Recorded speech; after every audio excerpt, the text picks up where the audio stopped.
갑작스레 추워지는 날씨에 양식장 피해 우려도 높아지고 있습니다. 하지만 숭어 양식은 재해보험 가입이 불가능해 양식어민들의 불안감이 커지고 있습니다. 새만금 공유수면 사업관리 규정이 개정돼 민간 투자 부담이 완화될 전망입니다. 신기술 실증 사업과 문화예술 사업의 경우 매립 면허권 이용료가 전액 감면됩니다.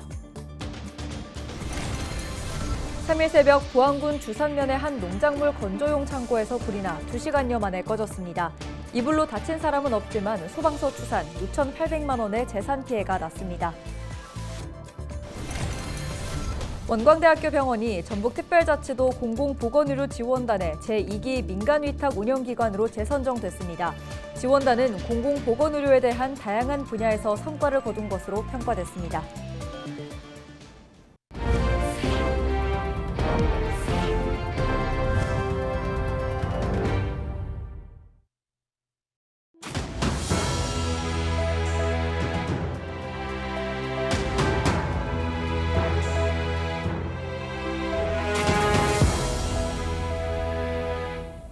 시청자 여러분 안녕하십니까? 헬로티비 전북뉴스입니다. 포근했다가 갑작스럽게 추워지는 날씨에 양식장 피해 우려도 높아지고 있는데요. 농어업인들이 피해를 줄이기 위해 재해보험을 들지만 숭어 축제식 양식은 보험 가입이 불가능해 양식어민들의 불안감이 높아지고 있습니다. 이나라 기자입니다. 고창의 한 숭어 양식장에서 출하 작업이 한창입니다. 숭어 출하는 본래 한겨울에 해야 했지만 혹여 동사 피해를 볼까 일정을 앞당겼습니다. 고창에서는 기습 한파 때문에 숭어가 2022년 말에는 23만 마리, 그 전년도에는 4만 마리가 집단 폐사했습니다. 서해안 쪽은 갑자기 기습 한파가 찾아오거든요. 1년 동안 너무 소중하게 키운 고기들이 한 번에 죽을 수가 있어요. 그게 22년도 겨울인데요. 11억 정도 어치 고기가 이제 전량 폐사가 났는데 두글사 숭어를 키우는 축제식 양식은 양식수산물 재해보험을 들 수 없어 어민들은 피해를 그대로 떠안았습니다. 고창에서 숭어를 키우는 양식장은 모두 축제식이지만 수산물 재해보험에는 뱀장어 양식만 가입됐습니다. 최근 자연재해로 인한 양식수산물 떼죽음 피해가 빈번해지고 피해 규모도 커지면서 영세 어민들에게 수산물 재해보험은 그림의 떡이며 해양수산부와 재해보험을 개발하고 운영하는 수협은 숭어 축제식 양식은 높은 폐사율 등을 이유로 보장 품목에서 제외됐다고 밝혔습니다. 민간보험처럼 수익만 보고 보험을 운영하는 것은 아니지만 어과수와 생산량, 사업의 타당성 등을 보고 보험 대상을 결정한다는 겁니다. 수협은 숭어 축제식 양식이 재해보험 품목의 시범사업으로라도 반영되기 위해서는 지자체에서 해양수산부에 건의하는 절차가 필요하다고 덧붙였습니다. 서남해안권에서 주로 행해지는 숭어 축제식 양식. 지역 어민들의 피해를 줄이려면 관련 기관들의 지원안이 필요해 보입니다. 헬로티비 뉴스 이나라입니다. 전북특별자치도 교육청은 전국 학교 비정규직연대회의가 오는 6일 총파업을 예고함에 따라 전북교육청이 대응책 마련에 나섰습니다. 전북교육청은 학교별 파업 참여도를 고려해 학교 급식 식단을 조정하거나 빵과 우유 등의 대체 급식을 제공하도록 했다고 밝혔습니다. 또 부득이한 경우 도시락을 지참하도록 하거나 단축 수업을 하도록 했습니다. 돌봄 교실은 이날 하루 교실을 통합해 운영하거나 독서 등의 자율 활동을 하도록 할 계획입니다. 새만금 공유수면 사업 관리 규정이 개정돼 민간 투자 부담이 완화될 전망입니다. 새만금 개발청과 새만금 개발공사는 매립 면허권 이용료 감면 대상 확대와 산정 방식 개선 내용의 매립 면허권 관리 규정을 개정했다고 밝혔습니다. 개정 내용에 따르면 새만금혼의 공유 수면을 활용한 UAM, 즉 도심 항공교통 등 신기술 실증 사업과 영화 영상 촬영 등 문화예술 사업의 경우 매립 면허권 이용료가 전액 감면됩니다. 또 매립 면허권 이용료는 단위 면적당 매립 면허권 장부 가액 기준으로 부과됩니다. 지난달 전북 지역의 소비자 물가 지수가 상승한 것으로 나타났습니다. 호남지방통계청 전주사무소가 발표한 전북특별자치도 소비자 물가 동향을 보면 지난달 소비자 물가지수는 114.54로 지난해 같은 기간보다 1.6% 상승했습니다. 생활물가지수는 지난해 같은 기간보다 1.8% 상승했고 채소와 과일 등 신선식품 물가지수도 2.2% 올랐습니다. 품목별로는 농축수산물이 지난해 같은 기간보다 1.1% 올랐고 석유류를 포함한 공업 제품도 0.4% 상승했습니다. 3일 새벽 0시 20분쯤 부안군 주산면의 한 농작물 건조용 창고에서 불이 나 2시간여 만에 꺼졌습니다. 이불로 다친 사람은 없지만 창고 한 동과 지게차와 건조기 등이 모두 타 소방서 추산 6,800만 원의 재산 피해가 났습니다. 소방당국은 창고 왼쪽에서부터 불이 시작된 것으로 보고 정확한 화재 원인을 조사하고 있습니다.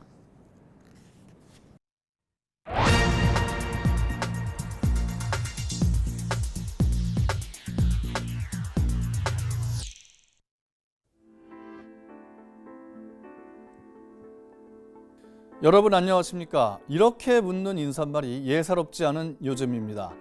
지구촌 곳곳이 전쟁의 소용돌이에 휩싸여 있기 때문인데요. 러시아의 침공으로 시작된 우크라이나 전쟁은 벌써 3년을 향해 가며 끝이 보이질 않습니다.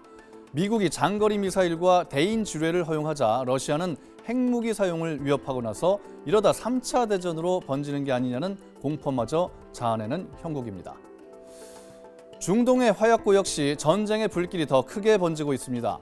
이스라엘과 팔레스타인, 하마스 간의 전쟁도 1년 넘도록 끝나기는커녕 레바논, 이란으로 전선이 확장되면서 전 세계가 경랑에 휩싸이고 있습니다. 대만에 대한 중국의 군사적 위협 그리고 이에 대한 미국의 경고도 동아시아의 전운을 들이우고 있습니다. 북한의 대규모 러시아 파병은 러북 군사동맹을 과시하는 것으로 우리에게는 매우 위험한 신호를 주고 있죠. 미국 우선주의를 표방하는 트럼프 차기 미국 대통령은 과연 한반도 안보의 중요성을 얼마나 인식하고 있을까요? 한국은 머니머신, 방위비 분담금을 10배 올려라 아니면 주한미군 철수하겠다 이렇게 한미동맹을 흔들면서 북한 김정은과는 직접 거래할 가능성을 배제할 수 없습니다. 김정은이 어떤 식으로 도발할지 예측 불허의 상황이 있을지도 모릅니다. 6.25 전쟁 내년이면 75년이 됩니다. 그 참혹한 전쟁을 경험한 세대는 우리 사회에 얼마 남지 않았습니다. 가장 좋은 승리는 전쟁하지 않고 이기는 것이라는 명언이 있습니다. 전쟁의 비극을 막고 평화를 지키기 위해 지금 우리에게 필요한 것은 무엇일까요? 철저한 안보의식과 단합 아닐까요? 북한이 노리는 건 남남 갈등, 바로 우리 내부의 갈등일 테니 말이죠. 정치권이 치고받고 싸울 때가 아닙니다. 적어도 안보 정책만큼은 통일된 목소리를 내야 합니다. 그래야 국민이 안심하고 생업에 종사할 수 있습니다. 데스크의 눈이었습니다. 원광대학교 병원이 전북특별자치도 공공보건의료 지원단의 제2기 민간위탁 운영기관으로 재선정됐습니다. 공공보건의료 지원단은 지난 2022년 3월 원광대 병원이 민간위탁 운영기관으로 선정되면서 출범했습니다. 지난 3년 동안 지원단은 공공보건의료에 대한 다양한 분야에서 성과를 거둬 전북도 공공보건의료 시행계획 추진실적평가에서 2년 연속 등급이 상승했습니다. 또 공공보건의료 계획 평가에서도 최우수 기관 수가 6개소로 증가하는 성과를 달성했습니다. 김제시는 이달 20일까지 청년 대표 가맹점과 사회적 기업 가맹점에서 김제사랑 카드로 결제하면 5% 추가 할인 혜택을 제공합니다. 할인 방식은 10% 선할인에 결제 대금의 5%를 나중에 돈으로 돌려주는 적립금 형태로 지원합니다. 김제시 관계자의 설명 직접 들어보시죠. 김제사랑 카드 추가 할인이 지속되는 경기 침체를 극복하기 위한 효과적인 대응책이 되길 바라며 앞으로도 지역사랑 상품권을 다양하게 활용하여 시민들이 실생활에 체감할 수 있는 정책들을 추진해 나가겠습니다. 해당 가맹점은 스마트폰 고향사랑페이 앱이나 김제시 누리집에서 확인할 수 있습니다. 임실군이 농촌유학 온 가족이 머물 수 있는 체류시설을 조성합니다. 35억 원을 들여 지사면 일대에 조성하는 거주시설은 단독주택 12가구로 내년 8월 준공을 목표로 추진됩니다. 단순히 주거 공간을 제공하는 것을 넘어 농촌 지역의 인구 유입과 경제 활성화를 이끌어낼 것으로 기대합니다. 순천군과 광주여자대학교는 3일 광주여대에서 도농교류 활성화를 위한 농촌사랑 동행 순창 협약식을 가졌습니다. 협약식에는 최영일 순천군수와 이선재 광주여자대학교 총장을 비롯한 양기관 관계자들이 참석해 지역과 대학 간 협력 강화 방안을 논의했습니다. 양 기관은 광주여대 교직원 연수와 워크숍을 순창군에서 진행하고 순창 투어를 활성화하는 등 도농교류를 확대하기로 했습니다. 전북소방본부는 3일 전북도청에서 소상공인 시장진흥공단과 전통시장 화재 안전망 구축을 위한 업무 협약식을 가졌습니다. 이번 협약은 전통시장의 밀집된 점포와 미로식 통로 등으로 인한 화재 위험을 개선하고 상인들의 안전의식을 높이기 위해 마련됐습니다. 주요 협약 내용은 4차 산업 기반 전통시장 지능형 출동 시스템 시범 사업과 화재 예방 협업 시스템 구축 등입니다.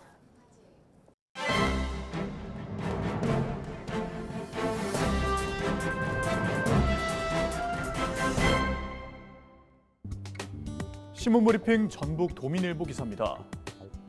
우원식 국회의장이 지난 2일 오후 열린 국회 본회의에 야당이 국회 예산결산특별위원회에서 강행 처리한 감액 예산안을 상정하지 않겠다고 밝혔습니다. 그러면서 국민의힘과 더불어민주당의 정기국회가 끝나는 오는 10일까지 예산안과 관련한 합의를 마무리할 것을 주문했다고 하는데요. 국회 예결위의 감액 예산안 처리로 예산 확보에 차질이 예상됐던 전북도 본회의가 처리가 연기됨에 따라 한숨 돌리게 됐다고 합니다. 하지만 정치권은 전북 현안 사업에 대한 국회 차원의 예산 진행 여부에 대해서는 아직 확실한 답을 하지 못하고 있다고 하는데요. 현재 감액 예산안 처리 후 정부와 여야 관계를 생각한다면 증액 없이 국회 예결위를 통과한 감액 예산안이 본회의에 상정될 것이란 주장과 또 그렇지 않을 것이란 주장이 맞서고 있다고 신문은 전했습니다. 지금까지 신문브리핑이었습니다.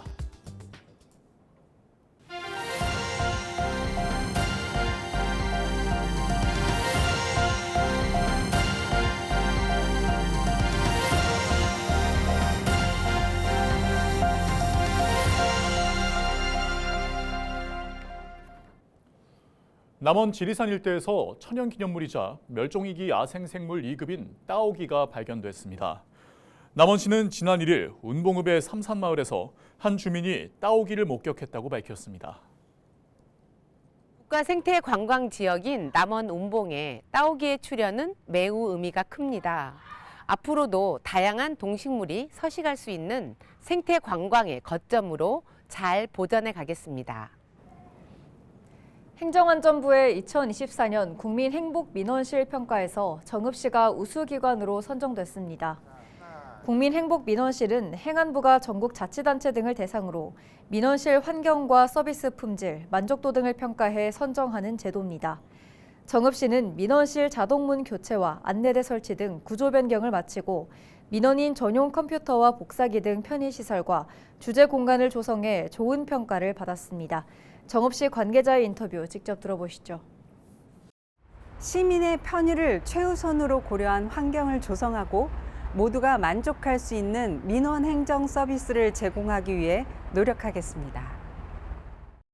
이번에 국민행복민원실 신규 인증 현판을 받은 정읍시는 2027년까지 자격을 유지하게 됩니다. 전북특별자치도가 저출생 위기를 극복하기 위해 333억 원 상당의 양육 정책을 추진합니다. 먼저 전북자치도는 남성 육아휴직 장려금 등을 신설해 아빠의 육아 참여를 장려하고 수납 정리 지원으로 가사노동 부담을 줄일 계획입니다. 또한 24시간 보육기관을 시범 운영하는 등 긴급 돌봄 체계를 구축하고 나이별 맞춤 놀이공간을 확대할 예정입니다.